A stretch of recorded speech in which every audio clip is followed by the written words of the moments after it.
What if I told you the most powerful thing you can do in any conversation is say less but mean more? In a world full of noise, the real strength lies in how you pause, how you validate, how you control your tone, and how clearly you express your truth. This isn't just about talking, it's about connecting, commanding respect, and communicating with purpose. The top communication advice of the year isn't louder, it's smarter. Let's break it down. In the fast-paced world of modern communication, people often equate speed with effectiveness. There's a rush to respond, to speak over silence, to fill every pause with noise. But one of the most powerful tools a communicator can develop is the ability to pause. Not the kind of pause that comes from hesitation or confusion, but a purposeful, grounded pause that commands attention and creates space for connection. It may seem simple, but learning to pause while communicating can radically shift the dynamic of any conversation, conflict, or negotiation. Pausing allows space for intention. It offers a moment to breathe, to gather one's thoughts, and to reflect on what truly needs to be said. In a world dominated by reactionary behavior, the pause creates a space for response instead of reflex. People often talk to reply rather than to understand. Inserting a deliberate pause changes that. It signals control. It says, I'm not here to compete, I'm here to communicate. And when someone chooses not to rush, they reclaim power from the moment. That power doesn't come from dominance, it comes from restraint. In conversations where emotions run high, the pause becomes even more critical. During an argument or disagreement, it's natural to want to jump in quickly to defend, explain, or retaliate. But that instinct can escalate tension rather than diffuse it. A pause interrupts that automatic cycle. It gives space for emotions to settle, for clarity to rise to the surface, and for communication to take a more grounded path. It's not about avoiding confrontation. It's about elevating it to a space where solutions, not egos, lead. The value of the pause is also deeply tied to presence. People can feel when someone is truly listening versus simply waiting for their turn to speak. Pausing before replying shows presence. It tells the other person, I heard you, I'm thinking, I care enough not to rush my response. This subtle signal builds trust and respect even in disagreement. Presence creates safety, and safety is what makes communication honest. When someone feels safe, they open up. When they open up, real dialogue happens. There's also a psychological edge to silence. In negotiation, leadership, and persuasion, silence can often be more effective than speech. When a pause is used after a key statement, it gives that statement room to breathe. The listener absorbs it more deeply. When a pause is used before responding to a tough question, it communicates thoughtfulness and maturity. It can even shift the energy in the room, causing others to slow down and match that level of intentionality. Silence draws attention because it's rare. It creates anticipation. In many ways, the pause speaks louder than words. One of the reasons people resist the pause is discomfort. Silence can feel awkward or vulnerable. There's pressure to fill space, to prove intelligence, to keep up appearances, but that discomfort is often rooted in insecurity, not truth. Mastering the pause means learning to be okay with that silence, to sit in it without flinching, and to use it as a tool rather than view it as a threat. That's what separates someone who merely speaks from someone who communicates. The former reacts to fill time, the latter responds to create impact. Pausing is also a self-management tool. It allows people to regulate their emotions in real time. If someone feels triggered, offended, or overwhelmed, a pause can stop them from saying something they'll regret. That brief moment can be the difference between a conversation and a confrontation, between clarity and confusion, between building a relationship and damaging it. Emotional intelligence isn't just about understanding others, it's about managing oneself. The pause gives people the space to do that, to shift from emotion to awareness before they open their mouths. In leadership and professional settings, the pause becomes even more influential. It sets the tone. A leader who pauses speaks with intention and authority. They don't need to raise their voice to get attention. Their silence draws the room in. They don't race to answer every question or control every conversation. Their restraint communicates strength. In meetings, interviews, or presentations, A well-placed pause gives the audience a moment to reflect. It turns a monologue into a moment. It turns information into meaning. Even in everyday conversations, the pause has profound value. When someone shares something difficult or vulnerable, jumping in too quickly can feel dismissive. It may seem helpful to respond fast with advice or reassurance, but often what's really needed is space. Silence that says, "I'm here, I'm with you, I'm not rushing this." That kind of communication is rare and therefore unforgettable. People remember how they felt when they were truly listened to. The pause is what allows those moments to exist. From a practical standpoint, using the pause takes practice. It means resisting the urge to fill space. It means being okay with a few seconds of silence. It means breathing before responding, especially when emotions are involved. At first, it may feel uncomfortable, but over time, that pause becomes a place of power. It becomes the moment where clarity enters, where respect is offered, and where communication is transformed from mechanical to meaningful. It's important to note that pause isn't just about verbal silence, it's about mental stillness. It's a break in the noise, both external and internal. A second of quiet can carry intention, clarity, and weight far more than a paragraph of rushed words. In that pause, a person steps out of their reaction and into their intention. They shift from defensiveness to discernment, from impulsiveness to impact. And that shift is what elevates communication from something transactional to something transformational. Mastering the pause isn't about slowing down for the sake of it. It's about creating space for better outcomes. It's about choosing words that land rather than words that just fill time. It's about teaching others through your energy that not everything needs to be said immediately, and that sometimes the most powerful response is one that takes a moment to form. In a world obsessed with speed, the pause is a radical act of control, clarity, and connection. Most people grow up believing that communication is all about being understood, but there's another side that holds even more weight, helping others feel understood. That's where the true power of validation lies. It's one of the most underrated, misunderstood, and impactful tools in any conversation. When someone shares their thoughts, feelings, or perspective, the response they receive can either create connection or destroy it, and often the difference comes down to a few simple words of validation. Validation isn't agreement. It's not about co-signing someone's viewpoint or backing down from your own. It's not surrender, it's acknowledgement. It says, "I hear you, I see you, your experience matters." That alone can diffuse tension, shift defensiveness, and build trust. In fact, people don't need to be agreed with as much as they need to be understood. When someone feels seen and heard, their nervous system relaxes, their defenses low, or their hearts open. That's when true communication begins, not in the exchange of facts, but in the experience of being human together. Most conversations fall apart because one or both parties feel invalidated.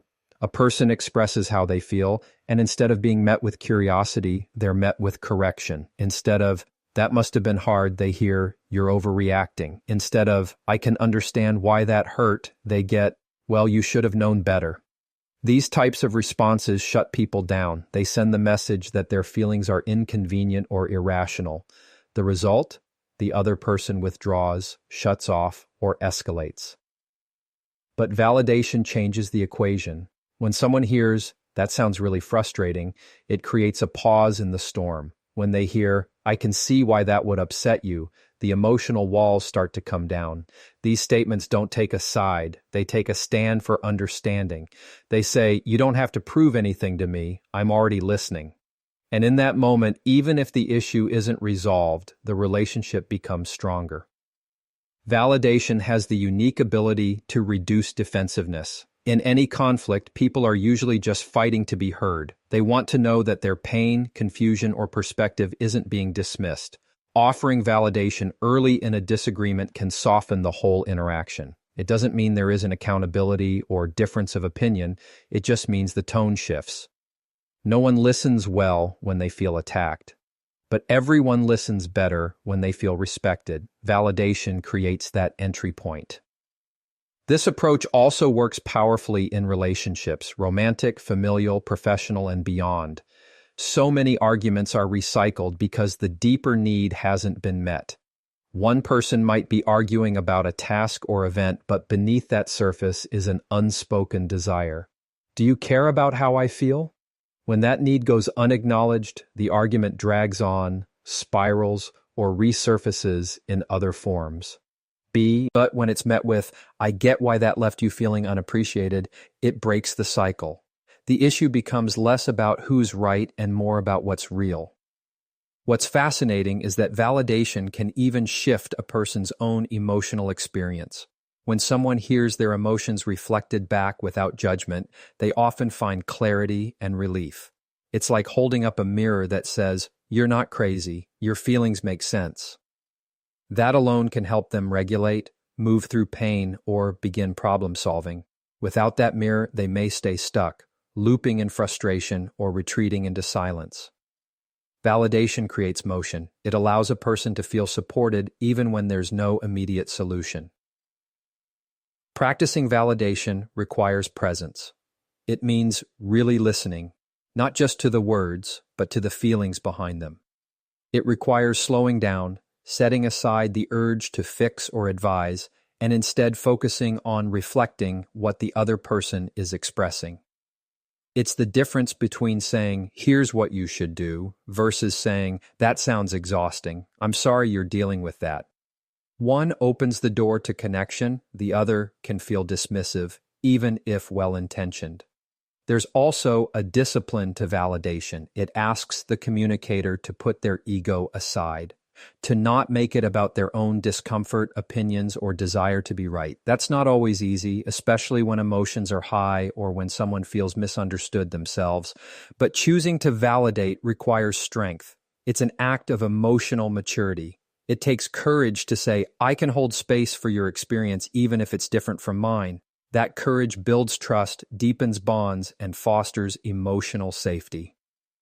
In high-stakes conversations, whether at home, at work, or in moments of personal vulnerability, validation can change everything. It shifts the energy from adversarial to aligned. It makes people feel like they're on the same team, even if they're looking at the situation from different angles. And the irony is, once someone feels validated, they become more open to feedback, to negotiation, even to compromise. Validation isn't just kindness, it's strategic. It helps people move forward faster together.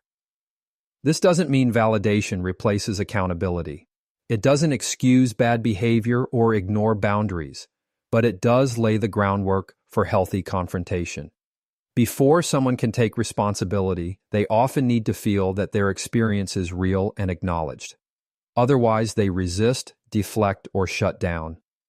When people feel emotionally safe, they're more likely to engage in honest self-reflection. Validation creates that safety. It's important to recognize that many people didn't grow up with this kind of communication. They were taught to suppress emotion, to toughen up, or to argue their way through disagreement. So validation may not come naturally at first, but with awareness and intention, it becomes a powerful habit. It turns communication from a battleground into a bridge. It transforms the goal from winning to understanding, and that shift makes every conversation more meaningful and more effective. Sometimes the most healing words are the simplest. "I get it. That must be hard. That makes sense." These aren't complicated sentences, but they carry weight. They land in the heart, they create space for truth, and in that space, connection flourishes. Validation may not fix every problem, but it almost always changes the tone of the conversation. And often that tone is what determines whether a relationship thrives or erodes. Ultimately, validation is an invitation. It says, "You matter. Your voice matters, your story has value."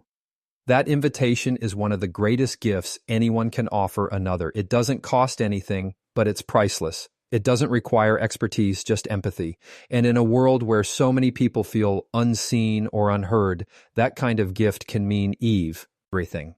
There is a quiet kind of strength that few people master, the ability to control themselves when emotions are rising and tension is thick. In communication, it's not always the loudest person in the room who commands attention. It's the one who knows how to regulate their tone, steady their body language, and stay composed when others unravel. This level of self-control isn't about being passive or suppressing feelings. It's about being intentional with how those feelings are expressed. The greatest influence in a conversation doesn't come from overpowering, it comes from staying grounded. When people let emotions dictate their tone, they often say things they later regret. A sharp voice, a sarcastic comment, or an eye roll may feel justified in the heat of the moment, but these behaviors chip away at trust and safety. Others might not remember every word, but they'll always remember how they felt in the presence of that tone. Every sigh, every raised eyebrow, every clipped response sends a message, sometimes louder than the actual words. That's why managing tone isn't just about sounding calm, it's about choosing how you show up emotionally. The moment tension enters a conversation, the natural human instinct is to defend, deflect, or dominate. Voices rise, words speed up, and the energy shifts from resolution to resistance. But when someone has the discipline to pause, breathe, and soften their tone, they shift the atmosphere. It creates a ripple effect. The other person often mirrors that calm energy. Conflict that could have escalated begins to de-escalate. The conversation returns to shared ground rather than becoming a battlefield. This isn't weakness, it's leadership. Controlling oneself doesn't mean bottling up emotions, it means owning them with clarity. For example, instead of snapping in frustration, one might say, "I'm feeling frustrated and I want to make sure I express it respectfully." That kind of self-awareness commands more respect than any loud tone ever could. It shows maturity, it shows emotional intelligence, it communicates, "I care about what I feel, and I also care about how you experience me." This is where true influence begins. One of the biggest misconceptions in communication is that raising your voice makes you more powerful. In reality, it often has the opposite effect. Yelling, interrupting, or using an aggressive tone doesn't build credibility, it erodes it. The person on the receiving end either shuts down, becomes defensive, or tunes out. Even if the content of what's being said is important, the tone dilutes the impact. On the other hand, a calm voice delivered with firm conviction carries far more weight. It invites listening, it commands without demanding. In professional settings, the ability to remain composed is especially critical. A leader who loses their cool, talks over others, or reacts emotionally under pressure creates an environment of fear or tension. But a leader who maintains a steady tone, even in the face of challenges, models what it looks like to stay solution-focused. People feel safer around that kind of energy. They feel more willing to speak up, offer ideas, and collaborate. The emotional tone of a conversation often determines whether innovation flourishes or dies. In personal relationships, tone becomes the bridge, or the barrier, to intimacy. When someone consistently communicates with sarcasm, criticism, or cold detachment, it creates emotional distance. Even when the words seem neutral, the tone can carry undercurrents of resentment or control. Conversely, a warm, patient, and curious tone fosters closeness. It says, "I'm here, I'm listening, and I care." That kind of energy builds bonds over time, even when discussing hard topics. Body language also plays a powerful role in tone. Crossed arms, rolled eyes, and sighs are often louder than spoken words. A person might say, "I'm fine," but their tone, posture, and facial expression say otherwise. That incongruence erodes trust. When tone and body language match the intention behind the words, communication becomes more honest. That kind of alignment doesn't just prevent misunderstandings, it builds a foundation of authenticity.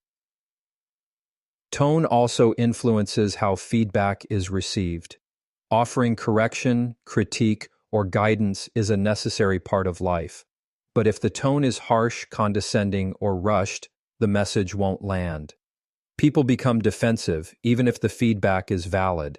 When feedback is delivered with compassion and clarity, it becomes easier to hear. It turns criticism into coaching. The receiver feels respected, not attacked. That shift in tone transforms feedback from something dreaded into something developmental. Maintaining tone under stress is a skill that requires practice. It's not about pretending to be calm, it's about learning to ground oneself in real time. That might mean taking a breath before responding, being aware of facial tension, or noticing the urge to react and choosing not to. It's the discipline of slowing down the moment internally, even when everything outside feels urgent.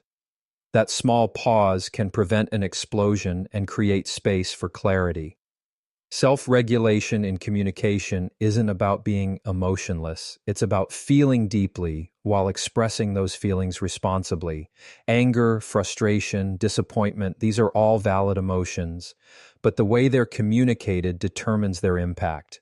Someone who learns to say, "I'm upset and I want to work through this together," speaks with strength.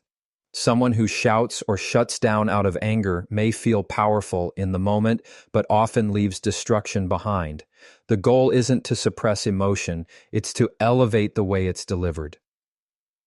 Being the calmest person in the room isn't about ego, it's about service. It means prioritizing clarity over chaos. It means showing others that it's possible to navigate tension without creating more of it. It turns communication into a place of safety rather than a space of threat.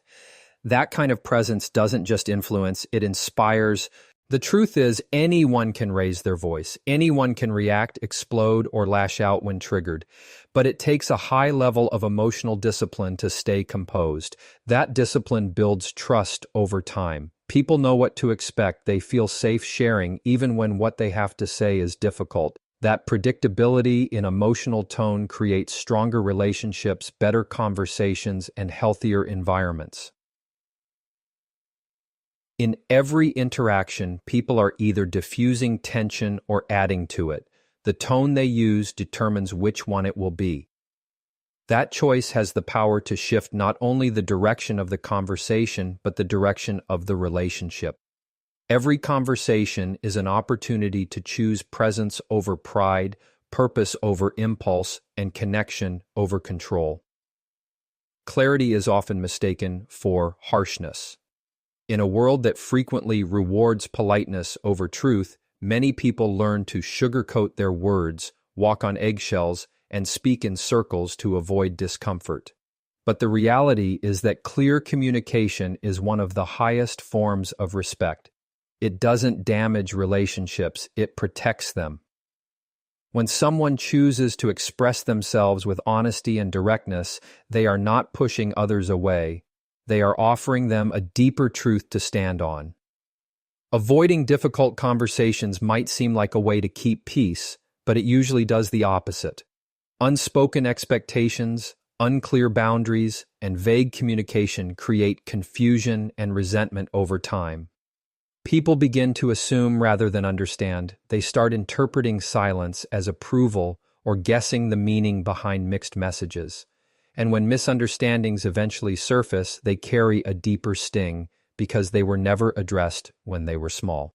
Clarity in communication prevents this slow erosion of trust. Being clear doesn't mean being cold. It doesn't mean abandoning kindness or becoming aggressive. In fact, the most impactful kind of clarity is delivered with empathy. It sounds like, "This is what I need, and I'm sharing it because I value our connection," or "This isn't working for me, and I want to be honest about it." These kinds of statements take courage, not cruelty. They honor both the speaker and the listener by placing truth at the center of the conversation. People often avoid clarity because they fear the reaction. They worry the other person will get upset, walk away, or think less of them.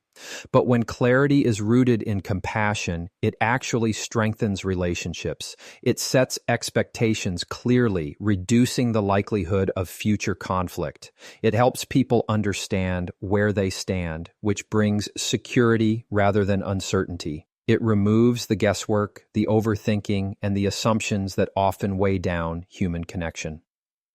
There's also a liberating power in speaking plainly. When someone expresses their needs, boundaries, or intentions without guilt or apology, they free themselves from the burden of being misunderstood. It doesn't require long explanations or defensive justifications. A simple, "I'm not available for that," or "that doesn't align with what I want," can be enough. These words draw clean lines that others can see and respect. They also give others permission to do the same, creating a more honest and respectful dynamic.